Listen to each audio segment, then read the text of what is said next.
ക്രിസ്തുവിൽ എത്രയും സ്നേഹം നിറഞ്ഞവരെ, ആണ്ടുവട്ടത്തിലെ 2-ാം ഞായറാഴ്ചയിലേക്ക് നാം ഇന്ന് പ്രവേശിച്ചിരിക്കുകയാണ്. ബർമ്മയിലെ ഒരു ബുദ്ധക്ഷേത്രത്തിൻ്റെ മുൻപിൽ ആകാശത്തിലേക്ക് വിരൽ ചൂണ്ടി നിൽക്കുന്ന ഒരു പ്രതിമയുണ്ട്. അതിന് താഴെയായിട്ട് ഇപ്രകാരം ഒരു വാചകം എഴുതി വച്ചിരിക്കുന്നു: ഞാൻ നിങ്ങൾക്ക് ആകാശത്തിലെ നക്ഷത്രങ്ങൾ കാണിച്ചു തന്നു, എന്നാൽ നിങ്ങളാകട്ടെ ആ നക്ഷത്രങ്ങളെ നോക്കാതെ എന്നെ നോക്കി എന്നെ ആരാധിച്ചു. ഏതാണ്ട് ഇതുപോലെ ചിന്തിക്കുകയും പ്രവർത്തിക്കുകയും ചെയ്ത ഒരു സമൂഹത്തെയാണ് ഇന്നത്തെ 2-ാം വായനയിൽ നമുക്ക് കാണുവാൻ കഴിയുക. വിശുദ്ധ പൗലോസ് അപ്പോസ്തലന്റെ വാക്കുകളിൽ പറഞ്ഞാൽ, ക്രിസ്തുവിനെ കുറിച്ചുള്ള അറിവിൽ ഇനിയും പക്വത പ്രാപിക്കാത്ത ജഡികരായ മനുഷ്യർ. ക്രിസ്തുനാഥനെ കുറിച്ച് ഒത്തിരിയധികം ശ്രവിച്ചിട്ടും അവിടുത്തെ അത്ഭുത കൃത്യങ്ങൾ സാക്ഷ്യം വഹിച്ചിട്ടും ഇനിയും ക്രിസ്തു ആരെന്ന് തിരിച്ചറിയാത്ത ഒരു സമൂഹം, അല്ലെങ്കിൽ ക്രൈസ്തവ വിശ്വാസത്തിൽ ഇനിയും പക്വത പ്രാപിക്കാത്ത ഒരു ജനത.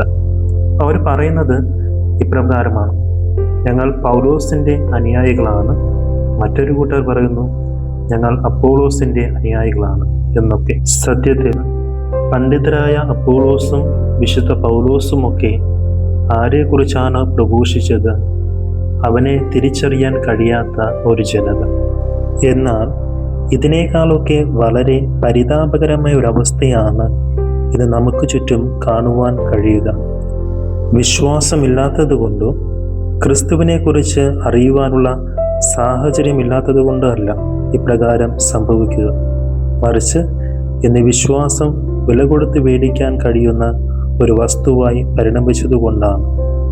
ഒരു കാലത്ത് മനുഷ്യൻ തൻ്റെ വിശ്വാസത്തിനായി സ്വന്തം ജീവിതം പോലും ബലികഴിക്കാൻ സന്നദ്ധനായെങ്കിൽ ഇന്ന് മനുഷ്യൻ ജീവിക്കുവാനായിട്ട് തൻ്റെ വിശ്വാസം ബലികഴിക്കുന്ന ഒരവസ്ഥയാണ്.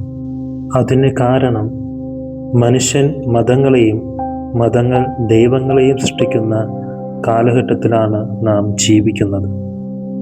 ഇവിടെ ഓരോരുത്തരും തങ്ങളുടെ വ്യക്തിപരമായ ആവശ്യങ്ങളെക്കുറിച്ച് മാത്രം ചിന്തിക്കുന്നു. ആകയാൽ അവൻ്റെ ജീവിതത്തിൽ ക്രിസ്തീയ ജീവിതത്തിൻ്റെ മൂല്യത്തിനോ വിശ്വാസത്തിൽ അധിഷ്ഠിതമായ ഒരു ജീവിതത്തിനോ അർത്ഥമില്ല. ഇവിടെയാണ് ഇന്ന് നാം സുവിശേഷത്തിൽ വായിച്ചു കേട്ട വിശുദ്ധ സ്നാപയോഹന്നാൻ്റെ വിശ്വാസ പ്രഖ്യാപനം നമുക്കൊരു പ്രചോദനമായി നിലകൊള്ളുക. ഇതാ ലോകത്തിൻ്റെ പാപങ്ങൾ നീക്കുന്ന ദൈവത്തിൻ്റെ കുഞ്ഞാട്. ഇങ്ങനെയാണ് സ്നാപയോഹന്നാൻ യേശുവിനെ നമുക്ക് പരിചയപ്പെടുത്തുക. അപ്പോൾ എന്താണ് ലോകത്തിൻ്റെ പാപം? പാപം എന്താണെന്ന് ചോദിച്ചാൽ നമുക്കെല്ലാവർക്കും ഉത്തരമറിയാം. ദൈവകൽപ്പനയുടെ ലംഘനമാണ് പാപം. എന്നാൽ വിശുദ്ധ യോഹന്നാൻ്റെ സുവിശേഷത്തെ സംബന്ധിച്ചിടത്തോളം ലോകത്തിൻ്റെ പാപം എന്ന് പറയുന്നത് അവിശ്വാസമാണ്. ക്രിസ്തുവിൽ വിശ്വസിക്കാത്തതാണ് ലോകത്തിൻ്റെ പാപം.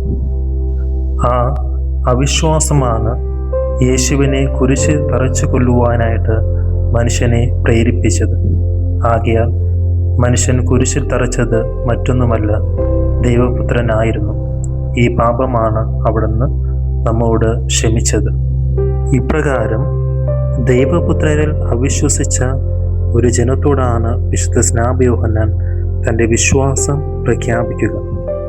ഞാൻ കാണുകയും ഇവൻ ദൈവപുത്രനാണെന്ന് സാക്ഷ്യപ്പെടുത്തുകയും ചെയ്തിരിക്കുന്നു. സാക്ഷ്യപ്പെടുത്തുക, അതാണ് യോഹന്നാനെ സംബന്ധിച്ചിടത്തോളം ക്രൈസ്തവൻ്റെ ജീവിതം. ഓരോ ക്രൈസ്തവനും മിശിഹായ്ക്ക് സാക്ഷ്യം വഹിക്കുവാൻ പ്രത്യേകം നിയോഗിക്കപ്പെട്ടവനാണ്.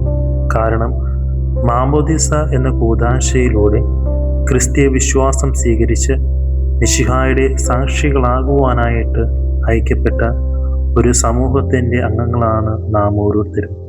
അതുകൊണ്ടാണ് അസാധാരണഗതിയെ സഭയെക്കുറിച്ച് പറയുക, സഭ പ്രേക്ഷിതയാണ്. മിശിഹായ്ക്ക് സാക്ഷ്യം വഹിക്കുക എന്നതാണ് സഭയുടെ ഏറ്റവും പ്രധാനമായ ദൗത്യം. സാക്ഷ്യം വഹിക്കുവാൻ അയക്കപ്പെട്ടവരെന്ന നിലയിൽ ഓരോ ക്രൈസ്തവൻ്റെയും ജീവിതമാണ് ഏറ്റവും വലിയ സാക്ഷ്യം.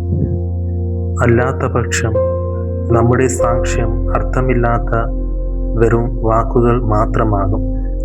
നാം എന്തായിരിക്കുന്നുവോ അതൊക്കെ ദൈവത്തിൻ്റെ കൃപ മാത്രമാണെന്ന് അംഗീകരിക്കുവാൻ നാം തയ്യാറാകണം.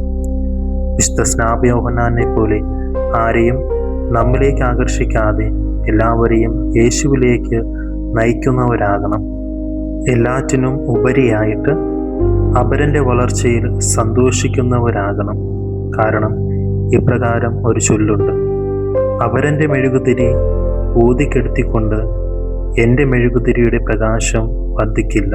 ആയതിനാൽ പ്രിയ സഹോദരരെ, ധ്യാനാത്മകമായ ഒരു ജീവിതത്തിലൂടെ യേശുനാഥനെ കൂടുതൽ അറിഞ്ഞ് അവിടത്തേക്ക് സാക്ഷികളാകുവാൻ സർവേശ്വരൻ നമ്മെ ഓരോരുത്തരെയും സമൃദ്ധമായിട്ട് അനുഗ്രഹിക്കുമാറാകട്ടെ.